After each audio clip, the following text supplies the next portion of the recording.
Good evening, everyone, and welcome to the Monday, March 21st, Maplewood City Council meeting. Tonight, we have quite a number of folks here. We've got a really exciting agenda, one that I think we're all looking forward to now that we are back in live meetings. Tonight I wanted to start off with an award that our Public Safety Department won. It's sitting right up here at the dais. You can see it says first place. Our Public Safety Department participated in the Hero Invitational Hockey Tournament recently. All the proceeds from the tournament are donated to a program, Heroes Helping Heroes. It's a nonprofit that helps first responders suffering from PTSD, a very worthy cause. I heard that everyone had a really great time and money was donated to Helping Heroes, and I'm happy to say that the Maplewood Public Safety Department came in first place. So we got this really cool, notice how I said we, like the council, like we actually participated, but it's our public, yes, our Public Safety Department got first place. So that, we're really, really proud of you and thank you for participating in such a noble event, but also a very fun event. And one other thing that I wanted to bring up, I was in communications with our neighboring city, Roseville, with Mayor Dan Rowe, and he called, we were talking about the incident that happened. We've all heard about it, the incident that happened in Roseville. It was a suspect that was firing shots up to, I think it was about 100 shots were fired at officers and also at homes. And a Roseville officer was wounded. He was shot in the face.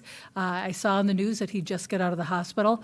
But I was in communication with Mayor Rowe, and I was really very proud of our Public Safety Department because he wanted to express his gratitude for the help that they received in Roseville from our Maplewood Public Safety Department. So I want to thank everyone that was there. You did just an amazing job. And as mayor, there isn't any time when I am prouder than when another mayor says, I want to express my gratitude because Maplewood really made a difference. And that was one of those calls where everybody else was running as the suspect was firing his weapon, and all of the public safety officers were heading towards the threat. So thank you very much. It was a very nice acknowledgement from a neighboring city. So thank you, everyone, for your efforts. So with that, we are going to start with the Pledge of Allegiance tonight. And I always look for someone who's of school age who can lead us, but I don't see anyone of school age. So we all get to do the Pledge of Allegiance together. If you join me. I pledge allegiance to the flag of the United States of America and to the republic for which it stands, one nation, under God, indivisible, with liberty and justice for all. Thank you. City Clerk Sint, would you please do our roll call for us? Juniman? Here. Councilmember Knudsen? Here. Councilmember Villavicencio? Here. Councilmember Cave? Here. Mayor Abrams? I'm here as well. Councilors, we have our first item to approve the agenda. Is there a motion? I move. Is there a second? Second. Moved by Knudsen, seconded by Juniman, the motion to approve the agenda. Is there any further discussion or any additions? Councilmember Juniman. Spring cleanup. Anyone else? Okay, with that then, all those in favor of approving the agenda signify by saying aye. Aye. Any opposed? Motion passes. Moving on to the approval of the minutes. First, we have our March 21st, 2022 City Council special meeting minutes. Is there a motion? I move approval. Second. Moved by Juniman, seconded by Cave. The motion to approve the March 21st, 2022 City Council special meeting minutes. Is there any further discussion? Hearing none, then let's take a vote. All those in favor signify by saying aye. Aye. Any opposed, say nay. Okay. Motion passes. Next, we have the March 28th, 2022 City Council meeting minutes. Is there a motion? I move approval. Second. Moved by Juniman, seconded by Cave, the motion to approve the March 28th, 2022 City Council meeting minutes. Is there any further discussion? Seeing none, then all those in favor signify by saying aye. Aye. Any opposed? The motion passes. Moving on to administrative presentations, we have our council calendar update. And I think what we will do, City Manager Coleman stepped out for just a moment. Why don't we start, if councilors, if you don't mind, we'll start with the council presentations. And Councilmember Juniman, you can do your presentation. Thank you, Mayor. This is the second warm-up. It's getting closer. Spring cleanup, annual spring cleanup, Saturday, May 21st, Aldrich Arena, 8 a.m. to 1 p.m. One note this year, there is no shredding at this year's spring cleanup because we had a shredding event earlier this year. So you'll just have to hang on to it for a while, I guess. But anyway, everything else, clean out your garage, your basement, your den, whatever. Your Okay. husband's den, whatever. March 20, I And mean, council members, I 21st. hope you were all there for the spring cleanup. I hope that the weather is good. Yes. It's pretty deep into May, so I'm hopeful that we're going to have good weather, and a lot of people will be able to really clear out their garages and their basements for our spring cleanup. So I hope to see you all there. Just another clarification, we've said no household waste drop-off at that day also. It must, because it's a different, Right, we're doing it every weekend, or every week right, prior to that, so there'll be no hazardous waste you. at that event. On that morning. Yeah. Right. which is also And unusual. I've done it on those days, and it works really well. Okay, thank you for those points, council members.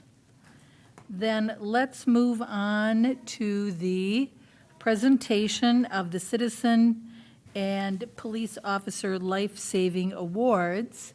Public Safety Director Beardeman, this is your subject for tonight.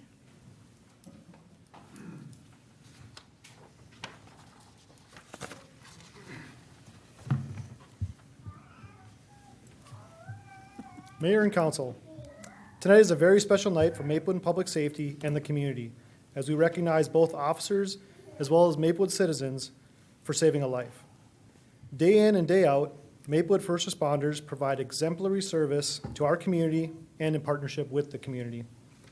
The majority of these brave and selfless acts go unknown by most of the time, and officers will typically tell you, "I'm just doing my job, I don't want to thank you." But sometimes these interactions are so noteworthy that they bear further recognition, and this is one of those times. In this incident, 3 Maplewood officers and 2 citizens worked together as one team with one goal in mind, to save a life. At this time, I believe they are here tonight. I would like to welcome up Joseph Beard and Andy Vang.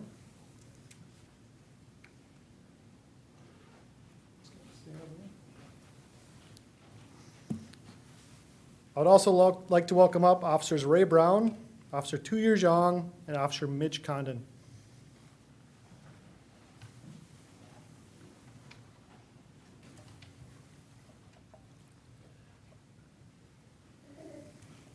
On October 24th, 2021, officers were dispatched to Highway 36 and English Street North for a juvenile who was attempting to commit suicide by jumping off the overpass. The juvenile had climbed on top of the bridge and then over the fence and had tied a belt around their neck, which was also attached to the fence. While officers were responding to the scene, 2 citizens, Joseph Beard and Andy Vang, were driving by and noticed the juvenile standing on the edge, looking over at the traffic below, getting ready to jump. Mr. Vang and Mr. Beard stopped their vehicles and immediately ran up to the fence, reached through, and grabbed onto the juvenile, preventing them from jumping off the bridge. Mr. Vang and Mr. Beard did not know what was going on, and they did not know if they were putting themselves into danger. They only knew that they could not sit idly by and that they had to act. Officers Brown, Zhang, and Condon then arrived on scene and took quick action to assist Mr. Vang and Mr. Beard by pulling the juvenile up and over the fence to safety. Officers were able to quickly cut the belt and remove it from the juvenile's neck. Officers were then able to escort the juvenile to awaiting medics. The juvenile was not injured. Without the quick action of Mr. Beard, Mr. Vang, and Officers Brown, Zhang, and Condon, this incident would likely have ended in tragedy. It is for these life-saving efforts and your dedication to our community that the Maplewood Police Department awards you with our Citizen and Life-Saving Awards. Congratulations.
Come up for a picture.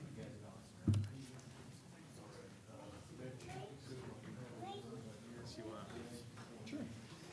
Well,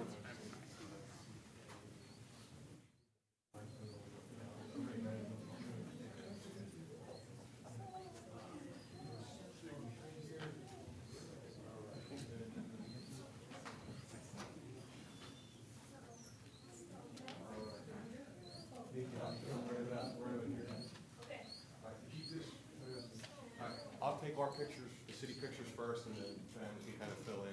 All right, you ready? Smile, smile. All right. Awesome.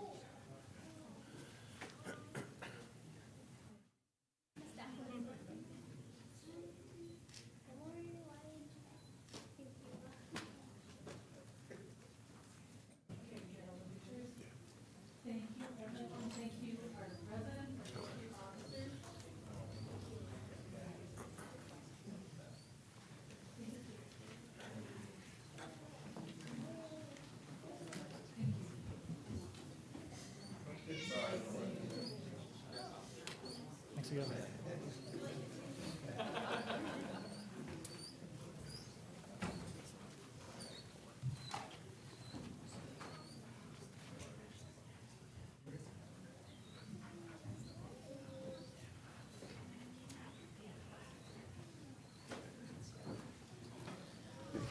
I know, that's good. We completely understand that we are going to clear the room. We're going to wait and go back and finish Melinda's, and then we'll come to you, Carol, okay? Oh, it's so hot in here, it's not helping at all. Even I'm warm. That's a Yeah. bad sign. Oh. The rest of you should be dying. Yeah. You think you did, I don't know. You never know around here what the heat is. David knows how to do it. I couldn't find him, I did look for him. Oh, did you? That's a mistake. It's going to turn so dead in here. Will you see if you can find David? Really hot, hot, hot, hot. I think David will,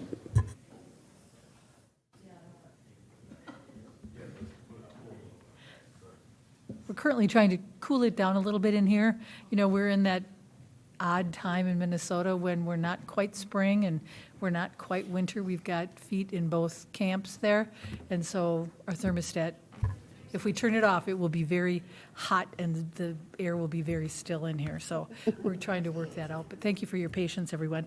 We are going to go back to the council calendar update with City Manager Coleman. Thank you, Mayor Abrams, members of the City Council. The council calendar is meant to just give you a snapshot of what's coming up before you at City Council meetings. Tonight, one of the things that I did want to ask about was your opinion on when to do the next community-wide survey. The last one we did was in 2020, and I think we had been going in 3 years before that. Joe, if Joe's here, he'll say, was it 3 years before we did? About 18 and 20? Okay. So we're just wondering if you would like us to look at doing that this year or next year. What's your preference on that? Can I ask a question as to what kind of questions and what are we, is there an advantage to doing it at any one point in time in the year? Maybe, Joe, do you want to come up and join us at the dais? I think one of the things we did last time was COVID-related. We asked how people have been impacted by COVID. And before that, I think we had a kind of a wide variety of topics. Maybe Joe can remember better than I Yes, am. Mayor, Council, last time the focus was on communications, how we communicate with the public, where they get their news from the yeah. public. Last year gave us a chance to ask a little bit about COVID and a little about some of the DEI work that had been done, but how are we a welcoming, inclusive community?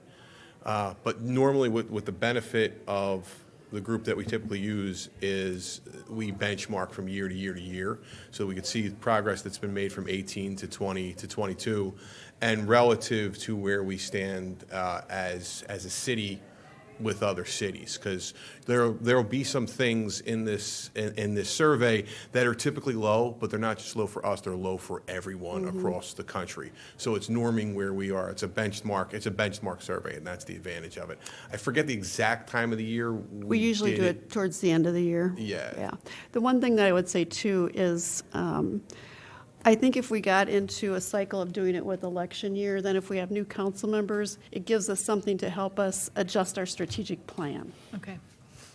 So that's what we know about it. I think it makes sense maybe to tie it to even years so that we can also then count on the next year. Like next year, we're really going to look at our strategic plan a little bit differently based on that input. Okay, I see a couple of council members have questions. Joe, if you want to stay there for a moment. Um, Councilmember Cave. Sure. Just one question, Joe. Are the questions always going to be the same? Or Generally, yeah, there's a pool, and I forget off the top of my head, but there's a pool of about 19 questions that stay the same so that we can benchmark. Yeah. And then they let us customize, I believe, up to 5 questions. The beauty of the way they did it last year is the 2018 results didn't break it down by demographic group. They didn't break it down by age. They didn't break it down by race or some of the background information. The 2020 let us deaggregate it, so we got to see sort of where each group of where each subgroup saw the city. Okay. Thank you. Okay, Councilmember Juniman. Yeah, thank you, Mayor. My only hesitation or question is, we're sort of getting back into normal life, but Not really. not really. And when we had to close everything down, we had just, in the midst of all this, we closed the nature center, we did away with our rec programs as we knew them, and now we're just starting to gear up. So is this a good time to question people, or should we wait till we've had a little time to gear back up to where we think we're going? That's my only hesitation. Well, what would you think? I mean, what I heard City Manager Coleman say is that we would do it towards the end of the year. So we would at least go through a season. If this is any food for thought, again, we did the 2020 in the height of COVID. So we did it in the height of COVID, and the only thing we really saw a disconnect on was a little bit, I believe, I got to go back and double check, but we saw a disconnect in 2 or 3 categories, but nothing major. So I don't know if that had any. One of the things we saw is a sort of community connectedness. We saw a little dip. Again, we did it in the height of COVID, so I don't know if that skewed the numbers at all.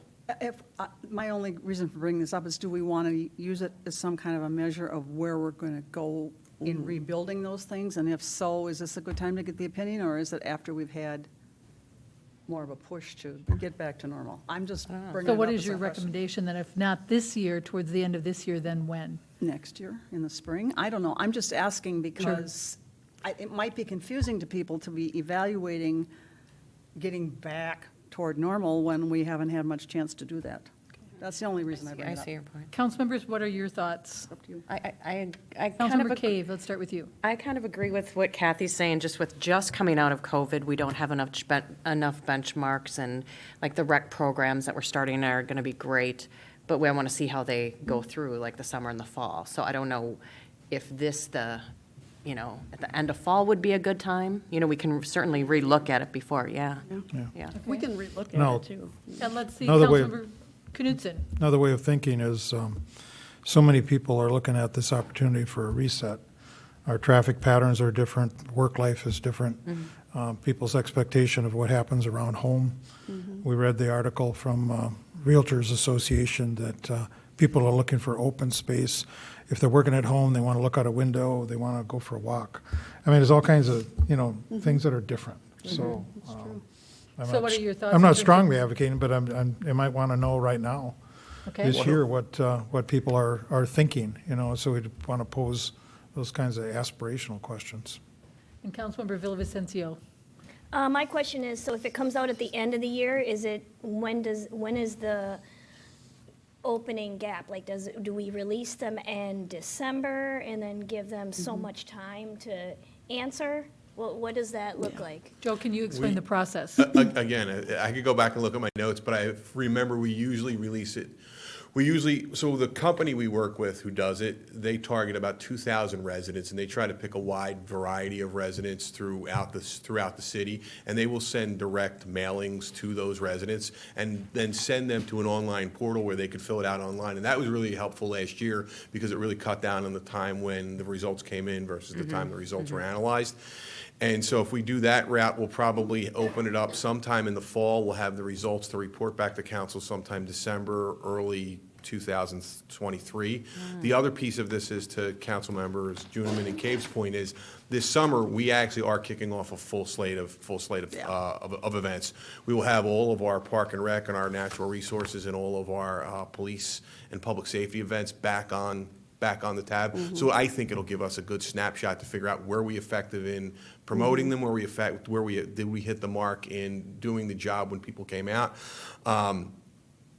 And also, with a new council coming in, it'll give us an opportunity to look at what needs to be adjusted. To Councilmember Knudsen's point, we always rank high, like above the national average in our ability of parks and open spaces. And I don't know if we're going to see this winter, summer, but we've been doing a much better job of clearing out the trails, thanks to Public Works. So we might see more of that this time around. And based on all of that new information, I'm rather inclined to do this at the end of the year, after we've had spring, slate, summer, and fall, and then take the survey and see, and we can, we'll trust staff to ask questions about, the direction for the future. How did we do, and are we hitting the mark? Yeah, and in the past, Mayor, we have shared those extra questions with you. We've actually Okay. done that at a workshop, so you can tell us sort of the topic areas that you're interested in hearing more about. That sounds great. Yes, I believe now that Mayor Council, thanks for refreshing my memory. At the time, we were kind of rethinking how we provided parks and recreation and parks Right. and natural resource services. Yeah. And what the survey did is it teed up some of how we proceeded on those nature task forces and recreation task forces. So the Okay. timing on back then was fortuitous. Yep. So I saw shaking heads on to this side. Okay. Councilmembers Juniman and Cave, are you amenable to do it at the end of the year? Try it out? Yes. Okay. So, there you go. Thank you, I appreciate that input. The other thing is on April 25th, we are going to have a crime presentation with Ramsey County Attorney John Choi. On May 9th, our workshop will have a presentation from Humphrey School on a scattered site housing program. And somewhere in there, I'm going to fit in the discussion on the Ponds of Battle Creek property. Myself and staff met with Mayor Abrams and Councilmember Knudsen and did a little brainstorming, but now we want to pull you in and get your ideas on that as well. So I'll be scheduling that coming up soon. And then I wanted to remind council members, in case you didn't see it in your emails, the League of Minnesota Cities annual conference is June 22nd to the 24th in Duluth. and we strongly encourage council members to go to that. I think it's a great networking and learning opportunity for all of you.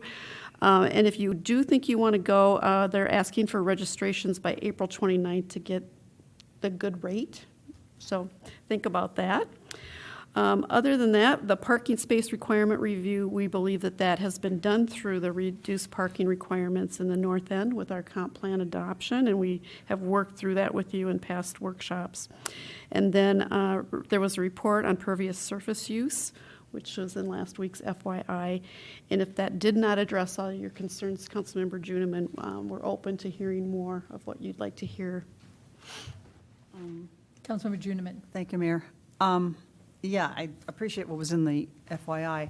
My question is, and maybe it's something we need to discuss as we have in the past with Living Streets, where can we think of places when we're doing street projects where we might be able to build in pervious pavers or whatever for crosswalks and that kind of thing? I think we should at least move toward where would the uses be possible for us, so we are at least looking at it. Is it fair for me to ask if we can just have Mr. Love and myself bring that to your attention when we have a project where we think it might apply, or would you prefer we? That's fine, and we can also talk with Sean. Sean, yep. Yep. Okay. I mean, I just think we should start considering it. Yeah. Where it After might all, work. we're an environmental city, so we have practices that we need to at least exercise a little. So if they would fit. Okay, perfect. Thank you Thank for you. that It can be feedback. playground, on the playgrounds, Yeah, whatever. somewhere. Okay, we'll keep an eye out on that. City Manager Coleman, I would assume then that the council comments 1 and 2 now will drop off since Drop we off, have yep. already accomplished Acknowledge those. that, yep. Okay. And then the last thing I have is just the schedule for the Maplewood Living. And as you know, every month a council member has an opportunity to write for the Maplewood Living magazine. This year is a little bit different because it's an election year, and our policy does not allow people who are running for office to write articles during the campaign season. So we're not sure. I think Mayor Abrams has indicated she will be running again. I'm not sure the status of the other 2 that are open, which is Councilmember Juniman and Councilmember Knutson. In the eventuality that you do decide to run for office, and we'll find out in May, which is coming up, which is great, we can substitute for those 2 council members with either department heads or myself or someone else who has a timely topic to talk about in the living. So we'll work with Joe on that. So I just wanted to give you a heads up that we haven't dropped the ball on who's next, but it could get, it'll change depending on who files for reelection. Thank you. That's all I have, Mayor. Thank you. Does anyone have anything else that they would like to add under council comments going forward? Okay, then let's move on our agenda. Now we are going to the resolution proclaiming Arbor Day. A harbinger of spring coming up. We hope. Welcome. Do you want to state your name, please, for the council? Yes, Mayor, Council, I'm Carol Gurnis, the Natural Resources Coordinator for the City of Maplewood. And our Arbor Day event this year will be Saturday, May 14th, from 10 a.m. to noon at Maplewood Nature Center. We're going to have a variety of interactive stations, including things like tools of the trade, where people can learn about how to care for their trees, the kind of equipment that's needed. We are going to have bucket truck rides. We're going to have a station called All Things Tree, where we'll have identification of trees, planting instruction, a list of climate resilient trees for our area, and also a Honey Crisp Apple door prize, but for a Maplewood resident. We'll also have a craft station, snack station, and selfie stations. That's something new for us. And then, courtesy of the Friends of Maplewood Nature, there's going to be a tree trek hike. And all of the council members, mayor, and staff are also invited to attend. I also heard that the Arbor Day tree sale was a item of interest today. We did sell 150 trees this year. They sold out fairly quickly again. We had 30 trees set aside for people with mail-in orders, so people that didn't have access to internet this year. And our tree pickup will be Saturday, May 21st, from 9 a.m. to noon at the Public Works Garage. And then also the following Monday, May 23rd, in the evening from 5 until 7. Thank you very much. Let's see if there are any questions for Carol. Any questions? Councilmember Juniman. Actually, I have a comment.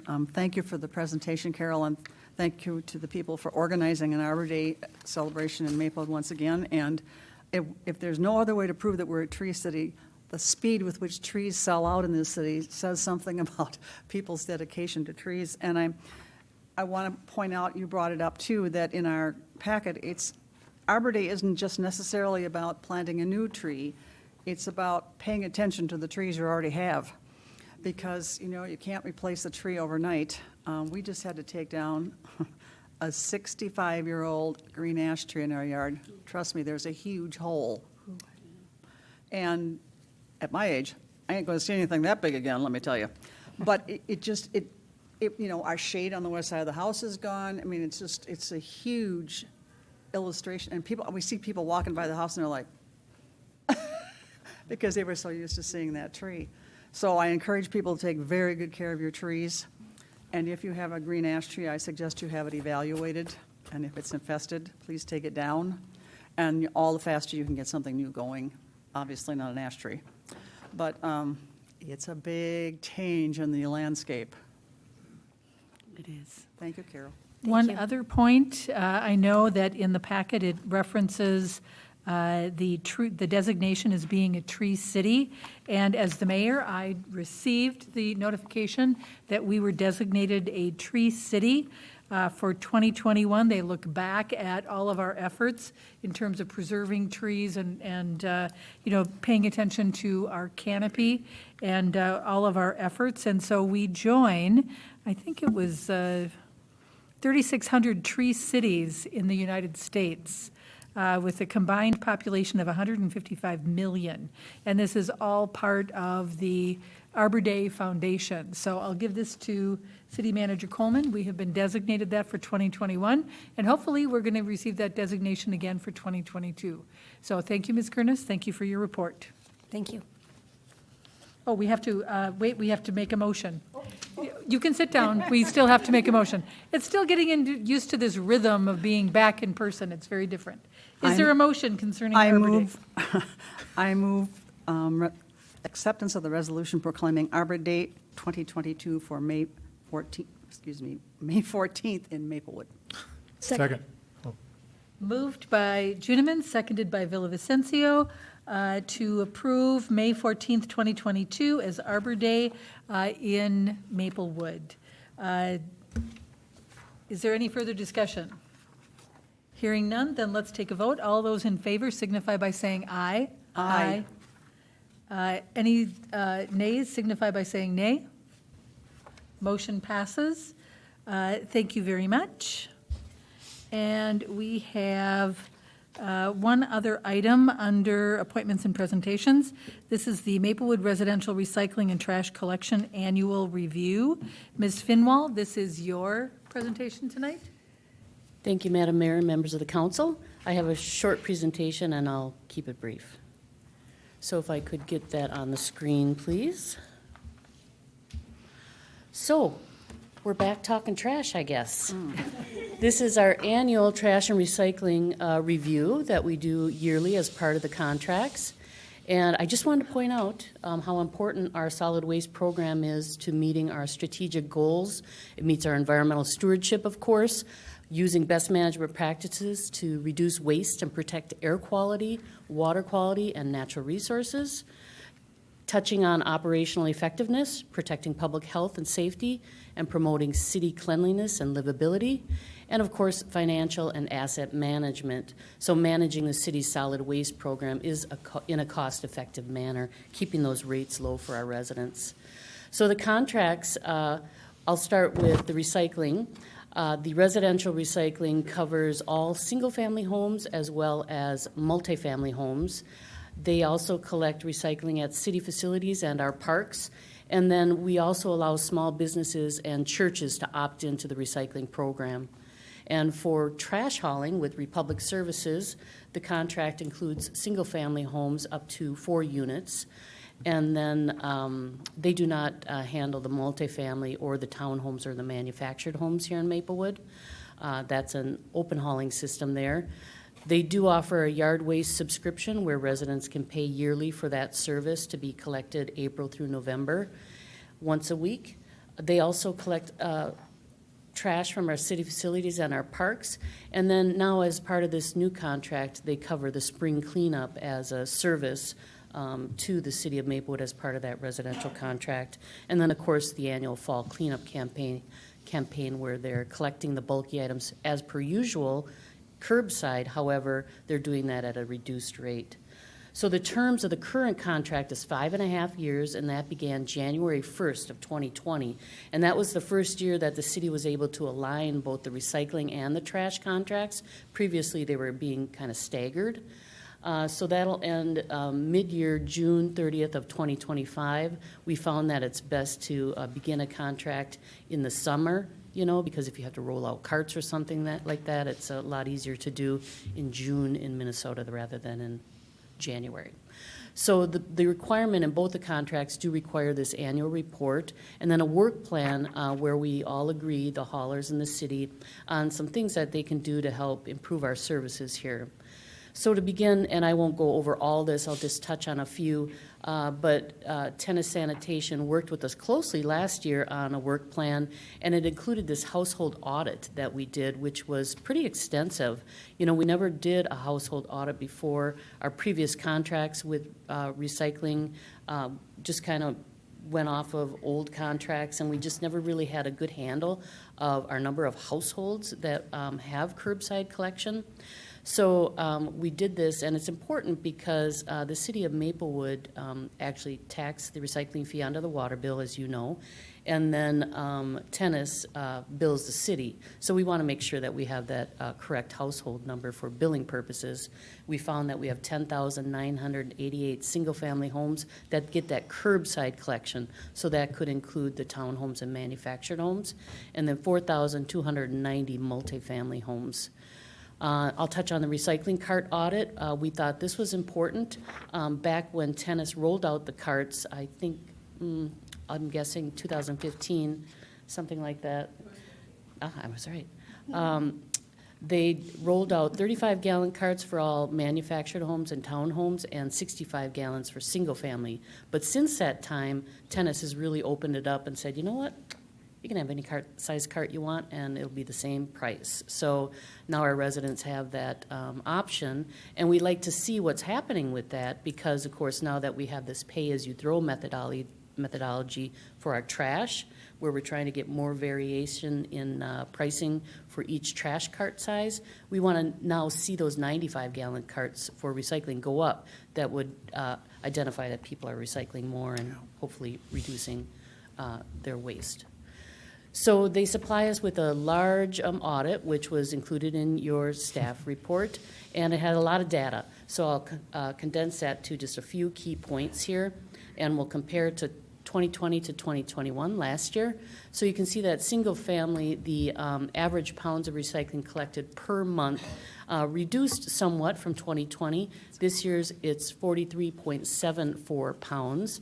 And then the multifamily as well reduced somewhat to 10.14 pounds. And Willie Tennis and Angela, the city liaison with Tennis, are here tonight if you have any questions. But during the Environmental Commission, the question was posed, why are we seeing that reduction? And, some of it might be due to the packaging. We're seeing packaging less dense and heavy. So, you don't have that weight in the material. And, of course, it also could have something to do with the fact of, COVID. And it's hard to identify, but you might have some answers back there. And then I'll just touch on the businesses and churches. Right now we have 28 that have opted into the city's program, and that tonnage is up a bit, 21.39, again, getting at maybe the businesses and churches are back, after the shutdowns and so forth. In 2022, we look at, hey, what can we do to make some improvements here? And there's quite a list here. I'm really working tennis hard this year, but they do a great job. So I'm just going to touch on a few. And I will touch on the recycling cart label audit. Again, they rolled out those carts in 2015 with some great labels on there, pictures of what you can recycle. So, you just go, oh, okay, it's on there. I'm going to recycle this. It's been very beneficial. But, it's outdated, so we want to make sure those labels are up to date. As an example, what they're doing right now is going around and for a few years, tennis was collecting plastic bags as part of the recycling system, and they were able to recycle that at a facility that was making crude oil out of the plastic.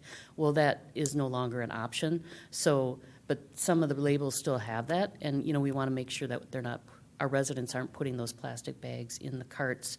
They get tangled up in all the sorting and so forth.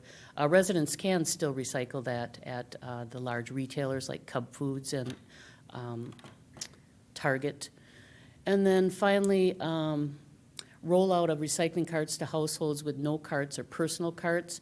During that cart audit, we found that there's probably about 30 households that don't even have recycling carts. I mean, that's a small percentage, but let's just roll one out and see what happens. And then there's about 10 households that are using personal carts, so let's make sure that they have a cart like everyone else. So now we're turning to trash hauling, and of course our hauler, Republic Services. The City of Maplewood, of course, supplies the carts for our trash system. And a couple key points for 2021. Let's take a look at the Sustainable Cart Management Plan. Back when we organized trash hauling, we ordered like 10,000 carts, and they had a 10-year warranty, and we thought, oh, well, we're good for 10 years. No, that's not how it works, apparently, because, there's some attrition with these carts. Some of them walk off, and I don't know, even with the warranty. And, we have new households. So we really weren't monitoring that very closely. So we worked with Republic Services to come up with a plan where they're constantly notifying us of the number of carts that we need. And now we actually have it in our budget and so forth for that yearly replacement. And then we'll touch on the pay-as-you-throw schedule. So this is something new in the 2020, this new contract. So it allows the city to take just that disposal portion of the trash hauling and adjust that up or down on our cart sizes. And so Republic has been really good to work with on that.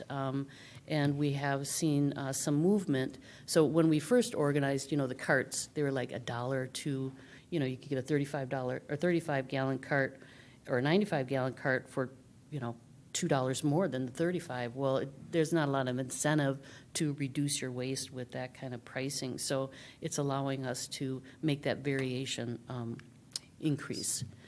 And then again, they supplied us with a great annual report, and it has a lot of data. And I'll just touch on a few things. The overall tonnage for our residential for the whole year of 2021 was 8,972.03 tons. You can see that's up slightly from last year. Let's touch on the, you can see the townhomes and manufactured home accounts. That's something it was included in it will be included in our work plan to make sure we're getting the right counts there. But previously we thought we had about 200 of our townhomes that had opted in. Now it looks like only 99, so we'll continue to look at that. And the one last thing is the permanent exemptions. This is a really key point because when we first organized trash hauling, as some of you know, was slightly controversial. So there were people who didn't want to play the trash game, and the city council wrote into the ordinance that people could opt out if they have an environmentally responsible way of dealing with trash, which could be you have a neighbor, an elderly neighbor who has just a small amount of trash, and you allowed them to use your cart for their trash. So, you're sharing a cart. And there's some other ways that you can opt out. But when we first organized, it was about 250 households that had exemptions, and now we see that being reduced each year, that it's maybe less controversial. And So this year for trash hauling, the big change we'll see in our solid waste program, which is really being managed by Ramsey County and Washington County, is curbside collection of organics. So that the state will begin end of this year, beginning of next year. And the process will include free compostable durable bags, they call them, to residents, and you'll put your food scraps in there, and then on trash day, you'll just place that bag on top of your trash cart, and then when Republic Services and the other haulers bring the trash to the Recycling and Energy Center in Newport, now they have a system where they separate it, so the food scraps will be processed separately. So there's really not much for our haulers to do, except we have to make sure we're following this, and if there is something, be ready to go, and of course with education to our residents. And then lastly, I will touch on the billing changes and the Net Promoter Score. So the billing changes, we'd like to see that happen. Republic Services does bi-monthly. So we started our trash hauling years ago in the month of October. So it was billing October, November, December, January. So you could see it extended over that end of the year to the beginning of the year, and that's constantly caused some confusion with the trash rates, because now you have December as one rate and January as another, and then you get all these questions and people are confused and they call, and so we want to avoid that confusion in the future. So this year we're looking at doing the possibility of just 1 month of billing and then catching up, so we're going to come up with a process to ensure that we start on that January, February dates starting next year. Net Promoter Score and customer service improvements, this was written into the new contract to ensure that Republic Services is meeting their customer service requirements. As you know, they have a customer call center where they're spread out throughout the country. So this Net Promoter Score gets at a survey after these calls to see how willing residents are to recommend Republic Services in the future. A lot of companies use this apparently. And so we're seeing an increase in that this year, which is a good thing. But they also supply us with some call records monthly. They go through about 3,000 calls a month of our Maplewood residents. But there were some hold times last summer that seemed rather high, and we'd like to try to reduce that. So that is my presentation, and tonight, again, we do have Angela, the city liaison with tennis, and Willie Tennis, the owner, as well as Beverly Mateason from Republic Services. She is their municipal manager. So I will stand for questions, and they are available as well. Okay, thank you very much. I have just one kind of observation that I made. We've been locked down basically for 2 years, and in looking at these numbers, it was interesting to me that what I thought we were going to see didn't happen. Recycling actually went down slightly, and garbage tonnage went up, and yard waste went down as well. So the things that people were doing at home over the last 2 years, I understand about the, maybe businesses are using less packing materials when they are packing things and selling things. That might be one answer. But why is it that our garbage went up and our yard waste went down? Is there something happening out there that we're aware of? I do not have the answer to that. It's a quandary, perhaps. Maybe we can ask the representatives would- from Republic and from Tennis. Did you want them here now? Certainly. Oh, that'd be great. They're the experts. This is Angela. Hello. Hi, Angela. Do you want to give your name? Angela Vitich with Tennis and Willie Tennis. So one of the few things that we noticed with the recycling fluctuating is schools are staying with all electronic because they never know if they're going to have to go back to virtual learning. So there's less paper in the households getting recycled. And then also a lot of businesses are going all electronic. So we're seeing a ton less of paper actually coming into the recycling center. So that is where we see the biggest downfall of all the weights. Okay. And is that other than just Maplewood? That's what That's you're seeing? across the board, Across the yep. board? Okay. Interesting. Okay. And maybe someone from Republic wants to, who's here from Republic? Can you answer that in terms of why are we seeing an increase in garbage? Yes, actually, we've seen an increase in trash throughout the whole country. With more people working at home, more kids doing hybrid education, college students, we're generating more at home. And a portion of that we used to see in the commercial side of the business, where now that has really moved over to the residential side. Okay. And then the question you had about yard waste, that one I found perplexing as well. So I did a little bit of digging. And looking back at the weather last year, we had a lot of drought last year. sure. What does that mean? Yard waste is a lot lighter than the previous year. So this little weather nerd was all over weather.com, and I found my answer. And it makes perfect sense. It does, but I did think it originally was very perplexing. It's like, why? You know, and that's. We were all at home, working in our yards. We're all at home, yeah, and you have a lot of trees here. Yes, we do. So that makes perfect sense. Okay, thank you for that, for both of you. Let's see, we have some other questions. Councilmember Villavicencio. Thank you, Mayor. I'm excited about the organics program. I was wondering when that starts. And then I was also wondering, it said opt out, opt in. So do people have to opt out or do they have to opt in? Thank you. So Ramsey County is telling us late 2022, early 2023. That means late, that means early 2023. Okay. And then you opt in. You opt Okay. in, but it's a free program. Doesn't cost anything. Okay, and then the walk-up option, does that cost anything additional? Oh, for the City of Maplewood's program to service residents, so our haulers will walk up to the garage, bring the cart down, tip it, and then walk it back up. Yeah, that's a nice service with our contract, and both Republic and Tennis offer that for free as part of our contract. Thank you. Thank you. Councilmember Juniman. Thank you.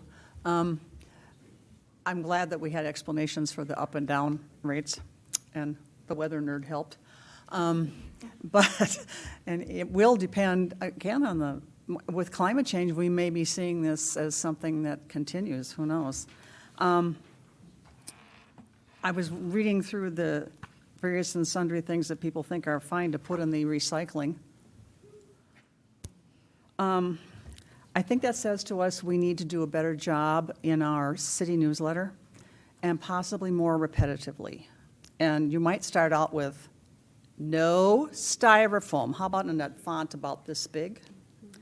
Because I see it in my own neighborhood. About 2 weeks ago, I just went across the street and took it out of their recycling bin and put it in their trash bin, since they've already gone to work. But I don't know why people persist. We haven't been able to recycle styrofoam since Adam and Eve. I don't really quite understand, but I think that says to us we need to do a better job of educating, possibly in our city news, and I'm thinking possibly if you do education tags and you get the same houses, particularly doing styrofoam more than once, you maybe need to write them a little note that might not be the most polite thing you ever put on a door. I mean, it's just like, will you please quit putting styrofoam in the recycling might be the way you have, because people do it and it disappears, or it sits there and then they let it sit by their driveway until the next trash day. Anyway, I think we need to make that one of our goals, is to get that into people's heads. It's just, I think they just need more education, I truly do. Yeah, so Go ahead. So on Sean's presentation, she did have that orange tag on there. So Right. whenever there are non-recyclable items, our drivers do leave that orange I know. tag either on the door or on the cart. When there are problem residents per se, we do jot down the address and we send them a tennis recycling brochure. Okay. Which we normally send out a combined Right. Republic and Right. tennis one each year, but we'll send just the tennis one because that's what we have on hand. Well, I think then it really says it falls on us to do a better job of follow-up so that when they get this orange thing on their door, or there's, it's like the city says, there's a reason why you got that orange note. I just think we need to coordinate our response a little better, that's all. And I understand, like I said, I just changed it across the street last week. Yeah. But, I guess the problem is places like electronic stores and those things, when you have something shipped, they insist on putting it in styrofoam this big, and your little thing is in the middle. So I've thought for years and years, maybe we need to start worrying on some of the people who generate this stuff, and that may be coming down the road, I don't know. But we can do our own education thing to help with this, because I see it lots of places. It isn't any one neighborhood or anything. It's a general thought. And then I saw it in the list here, and I'm like, yeah, well, at least my neighborhood's normal. But the news is good if in fact there's less recycling, because there's less out there to recycle in some veins. That's kind of a good idea, good thing. I have one question for the lady from Republic, because I've had 3 neighbors ask me now, when does yard pickup start? Because of course, everybody got out in their yards between snowflakes and raindrops and started picking up stuff. Yes, and I believe yard waste started. So it's So, officially started, I It's can tell them to put officially it out, okay. here. Yes. We've not had great participation yet. Some folks are very excited about yard waste right now, and they're out there. Yes. And they're able to dodge the rain and the snowflakes. Yes. While others are saying, I'm gonna wait till we truly have change of season. Okay, so it's But started We are now. significantly on down everyone's from bill last now. year this time. Yes, it is. Yeah. Yes. So it starts now and it goes to the end of November. Yes. That's a plus, because not all cities go through the end of November. Yes. So smile when you Weather pay that pending well. and compost site open, yes. Thank you. You're welcome. Thank you. Councilmember Knutson. Thank you, Mayor. I just have one quick question. How do you know which household is messing up the recycling? I mean, when he dumps everything in the big truck and goes to the next place, how on earth would you know? Because our, I just want to know for myself. No. So you can put it in your neighbor's Oh, yeah, recycle yeah, bin? yeah. Is that- so all of our trucks are equipped with cameras on their Oh, hoppers. geez. So when Uh-oh. the cart does get dumped, they can see. And of course, not everything can be found. Or if there's the styrofoam sticking out of the top of the cart, Yes. that's when we'll take it and not dump the cart. And Well- then that gets noted on their route sheet. Yeah. I guess Councilman Juniman is kind of presenting this as people are inherently recalcitrant and don't want to do this. And I think better is that people would like to do it, but that little orange thing would be helpful. Yeah. And I'm saying we need to point it out as well from our standpoint. I Yeah, think it'll right. finally get through then. One thing that we are starting to do with the 2020 work plan, we actually started it here about 3 months ago. We are adding additional stickers to our recycling carts that say no plastic bags and no styrofoam. And it's a big, about that big? 5.5 by 7. So Good it's idea. a big white. That'll be not- helpful. Hopefully not gonna miss it sticker. Good idea. Thank you. We appreciate both services. Thank you for the report. Thank you for digging in and explaining the numbers and the fluctuations. I think that was very helpful for us. And Sean, thank you for your report as well. Council members, we have a motion before us. Would someone like to make that? Oh, Mr. Tennis. I just have one comment to make. On the walk-up services, that is for people with medical issues yes. only. Uh-huh. It kind of sounded tonight like if you wanted backdoor service, you just got to call. But it's No, for no. people with medical. Yes. So I just wanted to make sure that was clarified. Thank you. Thank you. Thank you. Council members, we have a motion. Would someone like to make it? I move, excuse me, I move approval of the Maplewood Residential Recycling and Trash Collection Annual Review. Moved by Juniman, seconded by Knutson. Motions to approve the 2021 residential recycling and trash collection year-end reports and 2022 recycling and trash collection work plans. Was that part of your motion? Yeah, all the, et cetera. Okay. Yes. Oh, I didn't hear the et cetera. All Thank the you. stuff that's in your packet. Okay, got it. I didn't hear et cetera. So it's been moved and seconded. All those in favor signify by saying aye. Aye. Any opposed? The motion passes. And Thank you Mayor? very much. I think we should thank our contractors and also thank all the people in the city who participate and do it right all the time. Thank you. I think you just did. Thank you very much. Moving on to our consent agenda, we have G, items G1 through 8 tonight. Is there a motion concerning the consent agenda? I motion consent agenda G1 through G8. Second. Moved by Cave, seconded by Juniman. Consent agenda items G1 through 8. Further discussion? I would like to pull for a clarification number 2. Anyone else? Any clarifications or highlights? Highlight 6 and 7, please.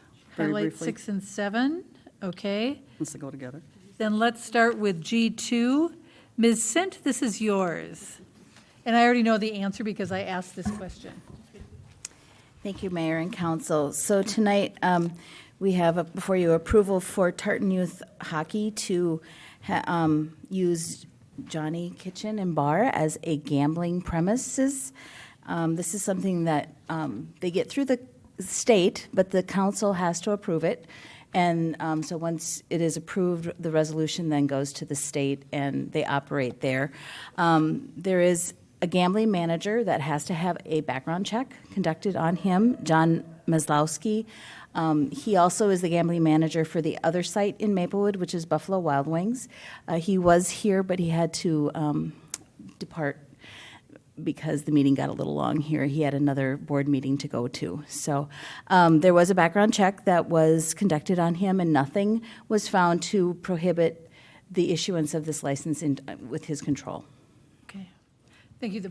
My question basically was, we know from our council packet that there was a background investigation, but we didn't know the result. It wasn't reported in here. Ms. Sint, can you explain why it wasn't reported? And in the past, we've seen it in our packets where it has been reported. Correct. So Mayor and Council, we were informed through a webinar that we attended with the department, it's DPO, which is the Data Practice Office through the Department of the Office of Administration, that the results of a background check, be them good or bad, are non-public, and therefore they recommended we do not put them in a staff report. However, non-public data can be spoken in a meeting, in an open meeting. I cannot explain the laws. I can only say that is what that was recommended to us. And so, in general, if something is on the consent agenda, there has not been an issue. If it's a new site, as far as like with liquor, we would have that under new business, and that would have a staff report then given at that time, and the background check information would also be given at that point. So that is my explanation as best as I can give it to you. Thank you very much. That helps. Okay, moving on, we have 2 items that were highlighted: the Animal Impound Agreement with Animal Humane Society and the Animal Control Services Agreement contract with Companion Animal Control. And the only reason I asked these be highlighted so residents are aware, because it's a change, so I thought we should highlight it. Okay. You can give the Reader's Digest condensed form if you would like to. Thank you, Public Safety Director Beardeman. This is yours. Thank you, Mayor and Council. So our current contract is with St. Paul Animal Control. They gave us a 90-day notice that they will no longer be providing us services, so it kind of gave us a scramble to find some other services. So we're asking council permission to go with the Humane Society of Woodbury and Companion Animal Control. The good thing about both of these is they no longer euthanize animals. St. Paul did, and so it's much more of a humane way to take care of the animals. And we're talking about a very small amount. In 2021, we brought in 27 animals, and so it is a fairly small amount, but we think this ultimately would be a better program for us than even going with St. Paul. Thank you very much. That's a great improvement for those of us who are pet I lovers. think it is. Okay, council members, there was a motion and a second, and now there's been discussion. So let us vote. All those in favor of consent agenda items G1 through 8 signify by saying aye. Aye. Any nays? The motion passes. We have no public hearings tonight, no unfinished business. We do have new business tonight. We have a resolution of support for Tubman to allow the city to serve as the fiscal agent for the state bonding proposal. City Manager Coleman, would you like to take this, please? Yes, thank you, Mayor Abrams, members of the City Council. The Tubman Center East is requesting that the City Council agree to participate as a fiscal agent and primary applicant in Tubman's request for a State of Minnesota General Obligation Bond grant to fund capital improvements at the facility. We are looking for a motion to approve the resolution of support that's in your packet. I would point out that this is really just to allow us to be a fiscal agent for Tubman for state bonding proposals. We really don't have any liability. This does not impact our city's bond capacity or our rating. So I want you to know that. And also, we have done this in the past. I think many of you were here when we did this. We did that in 2013. And we also then took additional action in 2015 where we actually approved the grant to the city for the improvements to Tubman facility. Jennifer Pulsing is here from Tubman to give us an overview of how the money will be used if you'd like to call on her. The outline, there's a letter in which they make the request for approximately $6 million in capital investments. And there's also a capital request for some of the bills that have been proposed in legislature that talks about the different improvements that they're looking to do. And I think many of these were actually discussed with council members a couple of years ago when we went to visit you at the facility. So with that, I would just say we're looking for approval of the resolution of support. And then if you have questions or would like a presentation, Ms. Paulzine will come up and do that. Would you like to come up and tell us about the wonderful things that you're doing at Tubman? That'd be great. Hi, thank you, Mayor, Council members, and City Manager Coleman. I'm Jennifer Paulzine. It's nice to be here with you all. So this project, when we acquired the building from the Sisters of the Benedictine Sisters of St. Paul's Monastery, we knew that we needed to make these adaptations over time. And we are at the stage where this bill would allow us to do several things that are all about public safety and public health and accessibility. So the funds would be used to add a public elevator. For those of you that have been there, you know that there is an elevator. There's a small freight elevator. There is an elevator, but it is in the shelter and housing wing of the building, which of course means that not only because it's such a large facility, 110,000 square feet, it means that you're essentially moving all the way down about a city block to get to that elevator. It also requires, because of confidentiality and the nature of the people that we serve, it means that we have to clear the shelter floors and so that guests can come for their safety and confidentiality. So, and then people have to get all the way back down that same city block to the public part of the building. So it's all about universal accessibility. There are electrical upgrades. So the building was built in 1965. The electrical system is original. It also is kind of unique in that all of the other buildings that we consider ourselves kind of a campus. So it includes Maple Tree Daycare. It includes not the Sisters' new monastery, but it does include portions of other properties, including Hill Murray High School. It means that when one of us goes down, we all go down. And last time that we had a major issue and outage, we were without power for more than 5 days, which meant that all of our residents were displaced, not to mention additional costs of food and those kinds of things and supplies. So it would be untangling all of that and getting it sorted once and for all, which also allows for some additional, not only continuity of operations, but also energy efficiency improvements that we've been making in stages all along. There is also commercial kitchen renovation. You may recall that ginormous 12,000 square foot commercial kitchen that is currently not in use because it is not up to code to current standards. That would allow us to put that great resource into use, both for our own residents and also for the community in other kinds of partnership ways. It also includes partial roof replacement for one section of roof, window replacement in the shelter and housing wing, They no longer make those windows. Our team is really great when they make repairs, but they no longer make the parts. And so it's essentially playing MacGyver to kind of rig something up. And it also means, of course, there are security issues given the nature of our work, as well as increased ventilation, which we all know is even more important in the days of COVID. We would finish some code compliance work around fire sprinkling, and then there is also space on site that we could, in partnership and conversation with you all, add space to also shelter animals. And that may sound like it is a bit strange of a request, but nearly half of people experiencing domestic violence delay leaving an abusive situation because their animal has been harmed or threatened. It also, we know the healing therapeutic benefits. And also, you would know, Director of Public Safety Verdeman, that it is also a key predictor. Animal abuse is a key predictor in the lethality assessments that are done on scene as predicting the cases that are most likely to end in homicide. So even for those short stays, it would be of benefit in reducing that barrier. So those are how the funds would be used.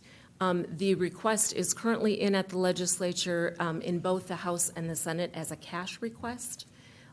We are requesting, should you agree, to move that to general obligation bonds at the suggestion of the Senate Capital Investment Committee Chair. This is one of those things. I just also want to thank you so much for your past support, your current partnership in all of the many ways. They are really the conversations that we've had at the Capitol is really along the lines that even with the surplus that is available, there are a lot of different ideas about how that should be used. And also the fact that they're really looking at nonprofits not being included in the bonding bill. Many of them are looking at that.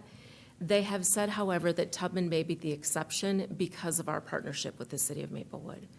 So huge thanks for considering this, and I'll take any questions that you may have. Thank you for your report, and thank you for all the hard work that you do in our community. We appreciate it. Thank you. So I have, let's see, Councilmember Cave, and then Councilmember Knudsen, and then Councilmember Juneman. Hi, thank you. And then Councilmember Villavicencio. Welcome tonight. Just had a question when the funds would come, and then because you're kind of in a, Hail Mary, Maple Tree and everything, when would you start like the electrical, or what are the plans on for that, like during the summer or? Yes, our hope would be to work together, obviously, Yeah. and to minimize disruption. So we also know that we may not receive the full amount if we are going to receive any bonding dollars. So the list that I went through with you is in prioritized order. Okay. Some of these projects are absolutely ready to go. For example, we would probably be able to move very quickly on the elevator because we have schematics, we have all of those kinds of things, and it's not as disruptive. Yeah. There's the permitting process, of course.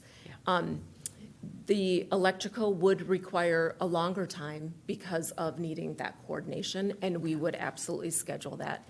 We also know that contractors right now are extremely busy. Timing is even more unusual. And we, after awarded, we would have up to 4 years to expend the dollars, and we are very confident that we would be able to do that. Okay. There is also, we are embarking on a multi-year fundraising campaign. These are projects that are part of a much larger campaign, and so it is absolutely a public-private partnership. Okay, thank you. Yeah, thank you. Thank you. Councilmember Knudsen. I just want to say this is a great project. And I'm just wondering, is that enough? It seems like a lot of work Bless you for for that kind of money. asking. So, So because we are looking at these bids are current and have been adjusted for looking at down the road, trying to predict what we think escalation will be. I would say that because there is typically a match required, there are some exemptions where we may qualify not to need that dollar-for-dollar match. We don't know the outcome of that yet. We were trying to scale the project in a way that is feasible for us to raise that match and have that in hand. We do have some dollars already secured that could be used for match, but we need to fundraise more. So that's Thank in you. part the reason. It's a great project. Thank you. Thank you. Councilmember Juniman? Yes, it is a great project, and yes, you did buy a building that was built in 1965. I remember when they built it. You know, it was an architectural wonder, but you're finding out the wondering part now. I think I never realized the thing about the electricity. That is just unbelievable, but it does not surprise me because you know the Benedictine way is to economize. So that's why I'm sure. I mean, you know. But anyway, now you have to live with that. So I do hope you get what you're asking for. I think it's incredibly important. And it's certainly not just what you do for this community, but for the metropolitan area community as a whole. And so I'm hoping you get what you need. And I am, for one, I am so glad you are talking about the thing with animals, because I do believe children in trauma in particular, if they have to leave the animal behind, I mean, I'm sure that might be the parents' hesitation sometimes, is you're disrupting them and then they're leaving a family member behind. So I really appreciate the fact that you're trying to build that in. Because you're trying to do the whole picture for the people, and so I appreciate that. Thank you. Thank you. Councilmember Villavicencio? Thank you. Thanks for being here today. I remember when I first was running for office, I came and took a tour of the building, and I thought it was so amazing. The first thing I thought of is if there's ever a disaster, I'm going to go to that building because it feels like really secure. And I really appreciated the feeling of that. And so any way we can support, I think this is a great example of how local government can really give asset to our community in a really big way. The Tubman Center, many people don't realize, is that it is really universally inclusive. It's one of the only shelters that includes all types of people and all types of abilities, which is really important. And and I also did talk to our representative, Peter Fisher, about this issue. And so he also encouraged me to support it. And so I hope that it's successful for you at the Capitol. Thank you so much. I appreciate your comment about the building feeling really solid. Many of you know, and some of you may not know, that that building was also the Ramsey County Bomb Shelter until it was decommissioned, right? So we know it really is solid. And is very fire Yes, it's all poured concrete. safe in those ways, and the people we serve comment on just walking in the building and feeling that too. So thank you for noting that. Thank you very much. Council members, we have a motion. Would someone like to make it? I move approval, excuse me, of the resolution of support for Tubman to allow the city of Maplewood as a fiscal agent for the state bonding proposal by Tubman. Second. Moved by Juniman, seconded by Cave, the motion to approve the resolution of support for Tubman to allow city to serve as the fiscal agent for state bonding proposal. Any further discussion? Hearing none, then let's go to a vote. All those in favor signify by saying aye. Aye. Any opposed? The motion passes. Congratulations. Thank you all so very Let's much. hope you get your money. I presume You do you've a really good activated, job. I presume you've activated the ladies that live in the building behind you? They are aware of, yes, yes, They have connections, you know. they do. Thank you. Thank you. And the last item tonight is the home occupation license resolution for Exquisite Hair Studio at 3027 Lake Street North. Mr. Thompson, this is your topic. Thank you, Mayor and Council. If I can get the presentation pulled up. We have as you mentioned, a home occupation license from the owner of the property, Kelly Pavick, who has a hair studio called Exquisite Hair, and she wants to operate it out of her residence on Lake Street, 3027 Lake Street. The property is zoned R1. It's in a single-family residential neighborhood, zoned single-family and guided for single-family in the comp plan. It would be The owner would be the sole employee or within the business, would operate in the basement, and is making improvements to the space today and would like to open her hair salon as quickly as possible, assuming the council's approval of the license. It's required to do so. And the reason the license is required is really because the customer traffic. So we allow some home occupations without a formal approval from the council, but when there's potential customers coming to the site, then it requires a home occupation license from the city.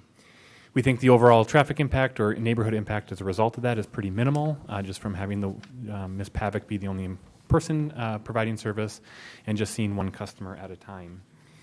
So you can just see the street elevation. There's a separate door into the basement, and then on the right is the kind of the construction photo of where the hair salon would be located within the basement of that residence. So no exterior changes. There'd be no sign of commercial business being located within the residential structure. The fire department did have some comments about ensuring the safety of customers and employees that are there. And so those are included in your resolution, should it be approved, and we'd ensure those are complied with during the course of construction and before the business operates. So just additional conditions we've included in there. They would need to renew the license on an annual basis with our clerk's office. No parking could be located on the public street for customers. And then just noting that one customer would visit at any one time. And I think you probably saw the comments in the staff report that several neighbors indicated support for the business. So with that, the Planning Commission did recommend unanimously to approve it, and staff concurs with that recommendation and has drafted the resolution that's in your packet. So happy to answer any questions. Thank you. Council members, are there any questions for Mr. Thompson? Mr. Pavic, or Ms. Pavic? Hi. Would you like to come up to the dais, please? Sure. Please tell us about your business. Hi, thank you for reviewing my application tonight. I'm very excited for this new venture. You pretty much covered everything. It's just going to be me.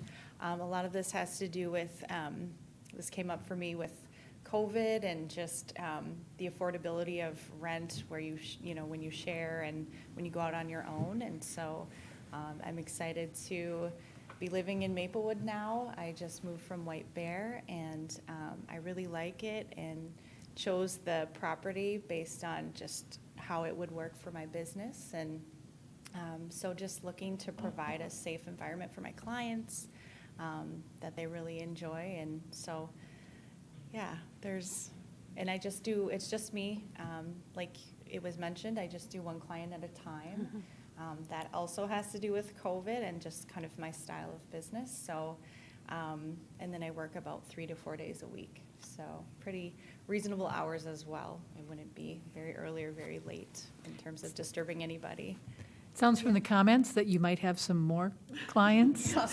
Your neighbors sound like they are, I don't know if you read the comments. I didn't. But, okay, you may want to check that out because you may have some clients and. I will. Yeah, that would be good. Yeah.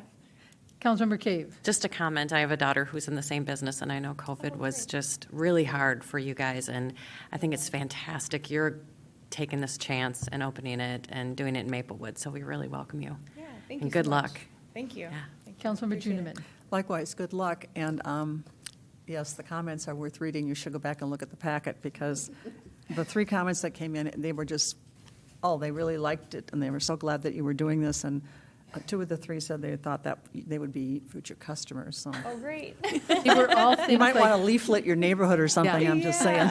maybe I won't have to drive to get my hair done. That's basically what each one of them said. Oh, good. So, They yeah, can check walk those over. out. Drop them a little card. But anyway, Yeah. council members, before we get too far ahead of ourselves, we need a motion. I move the home occupation license resolution for Exquisite Hair Studio at 3027 Lake Street North. Second. Moved by Juniman, seconded by Knutson. The motion to approve a home occupation license resolution for Exquisite Hair Studio located at 3027 Lake Street North. Is there any further discussion? Seeing none, then all those in favor signify by saying aye. Aye. Aye. Any opposed? The motion passes. Welcome to Maplewood. Thank you so much. Councilmembers, we are concluded with our agenda tonight. We have no award of bids, and therefore, councilmembers, We are adjourned. Good night, and thank you all, staff. Yes. Thank you, council members, and good night.